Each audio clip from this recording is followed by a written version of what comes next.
You probably have a smaller circle of friends today than you did 10 years ago. And the strange part? You're not sad about it. You're relieved. While mainstream psychology labels this a friendship recession and tries to fix your social withdrawal, they're missing the most important question. What if your isolation isn't a failure, but a curated masterpiece? What if you didn't end up with 2 or 3 real friends by accident, but by design? Today, we're tracing the psychological blueprint of the Gen X woman, from the silence of a latchkey childhood to the high drama tax of midlife. We're going to uncover why your brain is actually wired for depth over width, and why the very thing the world calls lonely is actually the highest form of emotional intelligence. You were right all along. Now, let's look at the proof.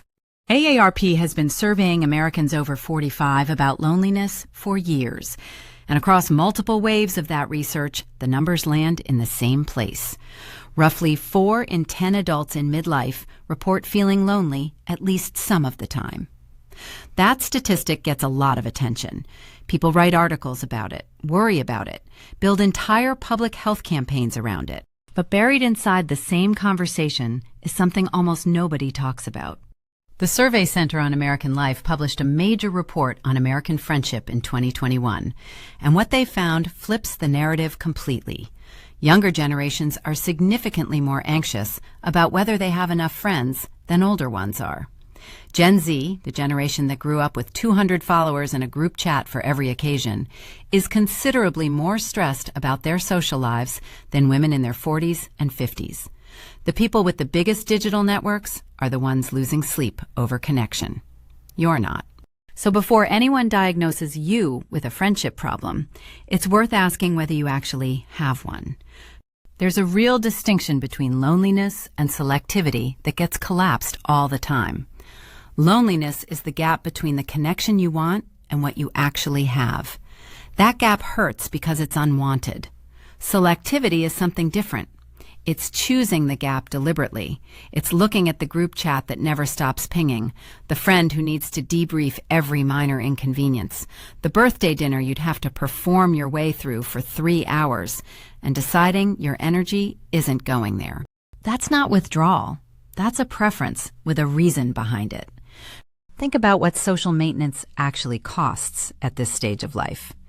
Every casual friendship comes with a running tab, remembering details, responding at the right speed, showing up when you don't have it in you, managing how you're perceived by someone who doesn't really know you anyway. For a connection that genuinely matters, that cost makes sense.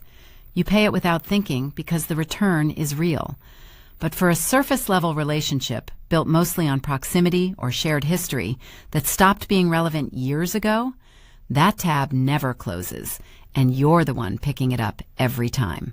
Gen X women, specifically, developed a very low tolerance for that kind of spending early.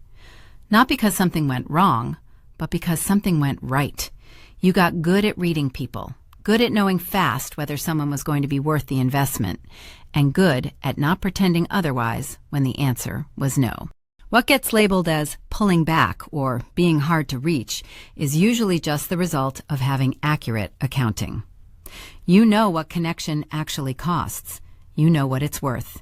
And you stopped subsidizing the difference for people who weren't paying attention anyway.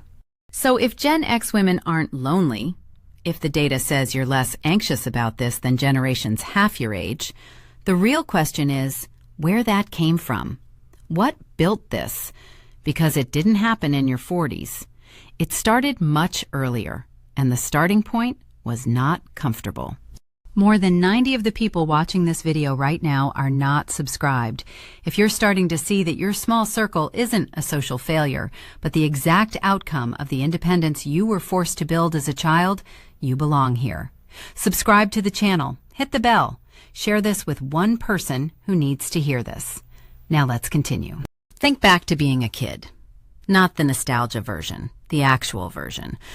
The U.S. divorce rate peaked between 1979 and 1981, hitting roughly 5.3 divorces per 1,000 people, the highest ever recorded in this country, according to the National Center for Health Statistics. That's not just a statistic. That's the specific years when Gen X girls were somewhere between third grade and junior high, watching the default family structure quietly fall apart across their neighborhoods. And even in homes where nobody divorced, both parents were working. Bureau of Labor Statistics data shows maternal workforce participation surging throughout the 1970s and 1980s. Two incomes stopped being a choice and became the new normal, which meant you came home to an empty house. The Census Bureau estimated that by the mid-1980s, millions of school-aged children were regularly unsupervised after school. They had a name for it, the latchkey generation. You probably just called it Tuesday. There was a physical reality to it that people who didn't live it tend to underestimate. The key on the string around your neck. The specific sound the door made when you closed it behind you. The silence of a house that was supposed to have someone in it. At first, you fought the silence. Then you learned to fill it yourself. Then, eventually, you stopped needing to fill it at all because you got comfortable in it. And comfort in your own company is a skill most people spend their entire adult lives trying to develop. But here's what the key around your neck actually taught you, beyond how to let yourself in. When you grow up in a house that's regularly empty, you stop assuming people will be there when you need them. Not consciously, you don't make a decision about it. It just becomes the baseline. You start watching instead of expecting. You start tracking who follows through and who doesn't, because you've already absorbed the lesson that I'll be home by 4 sometimes means 6, and sometimes means not at all. Developmental researchers who've studied children raised with early independence in the context of parental absence have documented this pattern consistently. Reliability has to be demonstrated, not assumed. Trust isn't a default. It's something you extend only after someone has earned it, repeatedly. For Gen X girls specifically, there was an added layer to this. The cultural expectation for girls at that time was to manage emotions quietly, hold things together, not make a fuss. If something was hard, you handled it. If you were scared, you figured it out. The suck-it-up message was everywhere, and it landed differently on girls than it did on boys, because girls were already being asked to absorb more of the emotional weight of the household anyway. So you learned, probably before anyone thought to teach you, how to take the hard thing and process it alone, because there was no one home to hand it to. That's not a small thing. That's the entire foundation of how you relate to other people today. The grunge bands knew it before the researchers wrote it down. Kurt Cobain's lyrics were full of alienation and emotional walls built by people who never got help building them. Pearl Jam's early albums dealt directly with absent fathers and the specific weight of feelings nobody taught you how to carry. Beck turned generational detachment into an anthem. That whole soundtrack wasn't just noise. It was an entire generation of kids who came home to empty houses, turning their frustration into the only language that felt honest. Music historians have documented how grunge was, at its core, the sound of Gen X working through what their childhoods had done to them. Your culture confirmed what you were already feeling. It just never quite told you what to do about it. What it left you with was a very particular way of moving through relationships, slow to open, careful about who gets in, and completely unwilling to pretend a connection is something it isn't. That isn't damage. That's calibration. And it didn't soften with age. It just got quieter, more refined, and it followed you all the way into your 40s, where it met something new entirely. In your 20s, drama wasn't a problem. It was basically the whole social structure. The gossip, the group dynamics, the constant emotional negotiation, who said what, who's not talking to whom, who needs to process the same fight for the 4th time this week, that was how women bonded back then. Not because you were immature, but because it worked. Shared emotional intensity creates closeness fast. You go through something together, even something manufactured, and suddenly there's a history. That history feels like friendship. For a while, it actually is. But something happens in your 40s. The same behavior that once felt like connection starts feeling like a bill you didn't agree to pay. Psychology has 2 explanations for this shift, and both of them are happening at the same time. The first is emotional maturity. As you age, what you find genuinely rewarding changes at a neurological level. The low-stakes excitement of social drama, the tension, the resolution, the group processing, stops triggering the reward response it once did. Your brain isn't getting the same return on that investment, so it starts declining the transaction. The second explanation is pattern recognition. Lived experience teaches you to spot certain dynamics faster than any formal training ever could. You've seen how the story ends. You know which characters are going to create chaos, who's going to need rescuing at the worst possible moment, and which conversations are going to circle back to the same place they started an hour ago. Once you can see the whole pattern in the first 5 minutes, sitting through the full performance stops feeling optional. What Gen X women developed specifically is a very fast internal calculator for this. Because asking for help always felt like a weakness, something you trained out of yourself early. You got exceptionally good at self-sufficiency. And one side effect of being self-sufficient is that you read people quickly and cut losses faster than most. You don't need the situation to fully collapse before you recognize it's not working. You see it coming, and you quietly step aside before it arrives. The cost that most people don't name directly is the performance cost of surface-level friendships. Keeping a casual relationship alive requires constant, low-grade labor, tracking details about someone's life so you can ask about them later, managing how you come across, calibrating your energy to match the vibe someone else needs from you that day. For someone who genuinely matters to you, none of that feels like labor. It's just what you do. But for an acquaintance you've kept around out of habit or guilt, every interaction is a small performance, and you're doing all the work behind the scenes to make it look effortless. There's a specific feeling Gen X women describe that captures this exactly. Canceling plans with a close friend who won't take it personally. A friend who gets it, whole reschedule without drama, feels like relief. A breath out. But canceling on someone high maintenance, someone whole need the cancellation explained and managed and followed up on, feels like escaping something. You're relieved in both cases, but the second one tells you something. When getting out of a social obligation feels like getting out of a bad situation, that's not a friendship. That's a commitment you made to someone else's emotional comfort at the expense of your own. Women carry a disproportionate share of social maintenance work. Research on emotional labor has been documenting this for decades. What makes Gen X women different isn't that they discovered this fact. It's that they stopped absorbing the cost for people who hadn't earned the investment. Not loudly, not dramatically, just quietly, one stopped text thread at a time. That's not coldness. That's what happens when someone who was trained in efficiency finally applies it to their own life. Here's where the story takes a turn. Because everything you just did, the slow trust, the efficiency, the quiet pruning, turns out to have a scientific name. Robin Dunbar is a British anthropologist and evolutionary psychologist at the University of Oxford. And he spent decades studying something most people assume they already understand: how humans actually form and maintain social bonds. He's best known for what became called Dunbar's number, the finding that humans can cognitively manage roughly 150 stable relationships at once.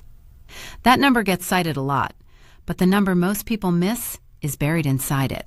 Dunbar's model isn't a single figure. It's a series of nested layers, each one smaller and more intimate than the last. The outermost rings hold acquaintances, colleagues, people you'd recognize and greet. As you move inward, the relationships get fewer and more intense. And at the center, the innermost layer, what Dunbar calls the support clique, you typically find about 5 people, sometimes 3. In his 2021 book, Friends, Dunbar laid out what decades of research across different cultures and populations actually showed. Your measurable psychological and physical well-being is most strongly predicted by the quality of that innermost circle. Not your LinkedIn connections, not the people who came to your last birthday, not the number of people who'd notice if you went quiet for a week. The 3 to 5 people at the center, that's where the needle actually moves on whether you feel okay in the world. 3 to 5, not 50. That number isn't a cultural preference or a personality type.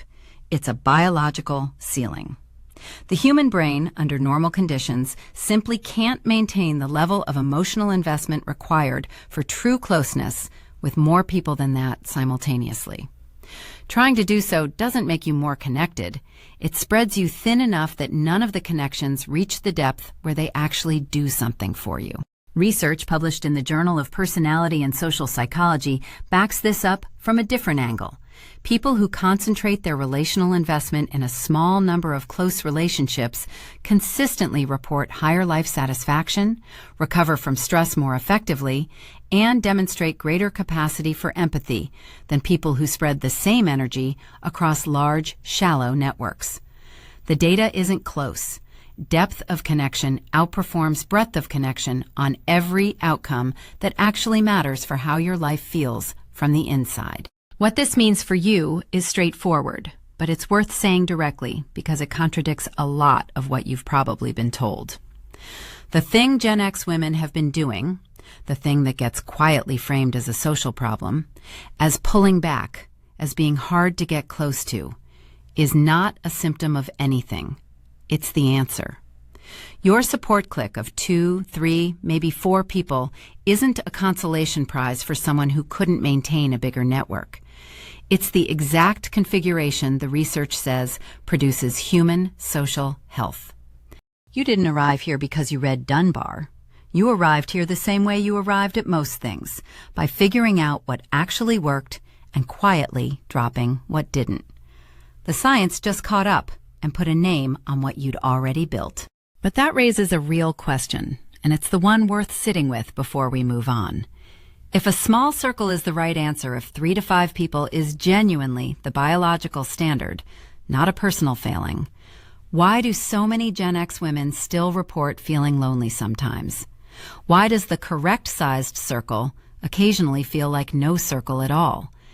Because having the right-sized circle and actually keeping it alive are 2 completely different problems.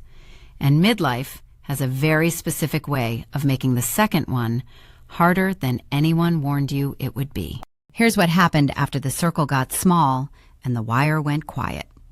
Life filled the space. Pew Research Center data shows that Gen X is the generation most heavily represented in what researchers call the sandwich generation, adults simultaneously caring for aging parents while still supporting children at home. A 2022 Pew study found roughly 1 in 4 U.S. adults is living this right now, and Gen X is carrying the heaviest share of it. Not boomers, not millennials, you. Think about what that actually looks like on a Tuesday. You're coordinating a parent specialist appointment calls to the doctor, calls to the insurance company, calls to a sibling who says they'll help and doesn't, while your teenager is in the middle of something that can't wait, something that needs your full attention and all the emotional steadiness you have left, which, by 3 in the afternoon, is not a lot. Nobody scheduled both of these things for the same week. They just arrived, the way things do, and you're the one managing it, because that's the role you've always occupied, and nobody formally assigned it to you. You just absorbed it, the way you absorbed most things, quietly and without making a fuss. That's the invisible manager problem. You are making high-stakes decisions for other people all day. Medical, financial, emotional, logistical. And there is no one on the other end of that doing the same for you. Decisions flow in one direction. Support flows in one direction. And by the time 7 p.m. arrives, the idea of getting on a phone call to maintain a casual friendship, to ask the right questions and say the right things, and perform the version of yourself that that relationship requires, feels physically impossible. Not socially anxious, not unfriendly, physically. Your tank is empty, and you spent every drop of it on people who actually needed it. Financial pressure sits underneath all of this and makes it heavier. Gen X entered the workforce during economic instability, built careers through multiple recessions, and is now often supporting in both directions at once, covering costs for aging parents while kids are still years away from financial independence. The money conversation never gets smaller. It just changes shape. And financial stress doesn't just drain your bank account. It drains the cognitive bandwidth you'd need to invest in anything that isn't urgent. Here's what happened to the friendships inside all of this. And this is the part that catches most people off guard. The weak ties were already gone. The high-drama acquaintances, the surface-level connections that required constant maintenance just to stay neutral, those had already quietly dropped away, exactly as the last section described. What suffered inside the sandwich squeeze wasn't the shallow end of the pool. It was the deep end, the real ones. Because real friendships, the ones built on actual trust and shared history, don't demand constant upkeep. They're designed to survive gaps. And because they don't demand anything, they're the easiest ones to silently deprioritize when everything else is on fire. You knew she'd understand. You knew he wasn't going anywhere. So the text waited, and the call got pushed, and 3 months passed without either of you quite noticing until one of you did. The wire didn't cut, it just went quiet. And a quiet wire stretched long enough starts to feel indistinguishable from no wire at all. This is where the small circle stops being just a preference and becomes something worth paying attention to. The same armor that kept you safe at 9 years old, the self-reliance, the ability to handle things without asking anyone for anything, makes it genuinely easier to let the silence stretch. To tell yourself the friendship is fine because you haven't checked in. To say, I'm good to everyone, including the people who would actually want to know if you weren't, because saying otherwise still feels like the kind of fuss you were taught not to make. The circle is the right size. The wire going quiet is a different problem, and knowing the difference between those two things matters more than most people realize. So let's lay out what this whole chain actually looks like, because when you see it in one place, the story stops feeling like a series of problems and starts feeling like a through line. A childhood that asked you to be independent before you were ready taught you to trust your own judgment. Trusting your own judgment made you careful about who you extended trust to. Being careful about who you extended trust to meant your circle stayed small. And your small circle, as it turns out, is exactly what decades of social science research says produces a well-functioning human life. Not a compromise, not a consolation prize, the right answer. The people out there collecting contacts, filling their weekends with people they half know, building large social networks that look healthy from the outside. The research doesn't support the idea that they're doing better. Multiple studies across the Journal of Personality and Social Psychology have found the opposite consistently. People who concentrate their time in a small number of close relationships report higher life satisfaction, recover from stress more effectively, and show more genuine empathy than those spread thin across large casual networks. Width feels productive. Depth actually is. You chose depth before anyone handed you a framework for why that was the right call. But depth has a maintenance requirement, and this is where the advice gets concrete. It doesn't look like what you might think. It's not long emotional phone calls or vulnerability sessions or grand gestures to prove the friendship still matters. You don't have to become a different person or find time you don't have. Research on what actually keeps close relationships functioning points to something much smaller, consistent, low-effort signals. A short voice memo while you're driving. A text that says, saw this and immediately thought of you. A 2-line check-in that asks nothing and expects nothing back immediately. Researchers call these maintenance behaviors, and what they found is that these small signals do something disproportionate to their size. They keep the wire from going completely dead.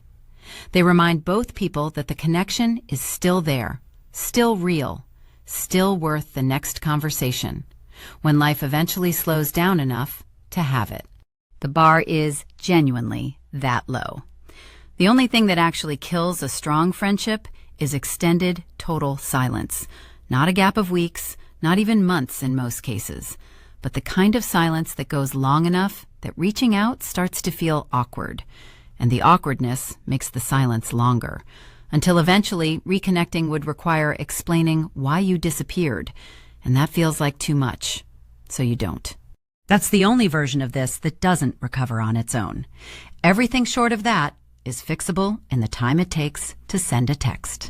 Think about someone in your circle right now. someone you haven't spoken to in a while because life got loud and the friendship was quiet enough that it didn't demand anything. That relationship isn't gone. It's waiting. Not patiently or impatiently, just waiting, the way real things do when you put them down carefully instead of dropping them. Your small circle isn't social decline. It's the outcome of someone who stopped seeking validation from volume and started choosing safety with a few people who actually earned it. You didn't end up here because the world chewed you up and left you with less. You ended up here because somewhere along the way, without a therapist prompting you or a self-help book walking you through it, you figured out that real is worth more than a lot. That one person who actually knows you, knows the version of you that doesn't perform, doesn't manage, doesn't calibrate, beats 15 people who know your name and your general situation. That belief didn't arrive fully formed. It was built out of something hard, empty houses, absent parents, a cultural moment that handed an entire generation of girls independence before they were old enough to want it. And for Gen X women specifically, that experience came with an extra condition attached. You processed most of it alone. Not because you were broken, but because that was the deal. You held it together, you didn't make a fuss, and you got very, very good at handling your own interior life without involving anyone else. That's exactly why you're so capable now. It's also exactly why asking for help still sits wrong in your chest, even with people who've earned the right to be asked. Notice that. You raised your standards early, before anyone told you that was a valid thing to do, before the research existed to back you up, before the word boundaries became something people said without irony. You weren't lowering the bar on friendship. You were raising it so high that most people couldn't clear it. And rather than apologize for that, you just quietly kept the bar where it was. The thing worth watching now isn't whether your circle is big enough. It isn't. It was never going to be. The thing worth watching is the temperature inside it. A small circle that stays warm, where people actually know where you are in your life, where the silences are comfortable rather than avoidant. That's the whole game. 3 people who'd pick up at midnight, who'd show up without requiring the situation to be explained and managed before they walk through the door, is worth more than any version of social abundance you've ever seen performed on someone else's highlight reel. Gen X women who have few friends aren't failing at something. They're the result of a very long, very unsentimental education in what connection actually requires. And what it requires is exactly what you've always demanded proof: consistency. Someone who doesn't disappear when the situation stops being easy. Choosing peace over performance isn't giving up. It's applying everything you learned from the empty house to the sandwich squeeze, to the quiet circle, to the one decision that actually controls how your life feels from the inside. Who gets your energy and how much of it, and on what terms? You already know the answer. You've known it for years. The only thing left to do is stop second-guessing it. Your small circle isn't a sign of social decline, but the final stage of your psychological maturity. Choosing peace over performance is the ultimate power move you were always meant to make. More than 50 of people have already clicked away by now. The fact that you're still here proves you have the rare capacity for the depth this conversation requires. You've found a piece of truth today that most people are still trying to run away from. And the next video is where the hidden mechanics of your mind start to make even more sense.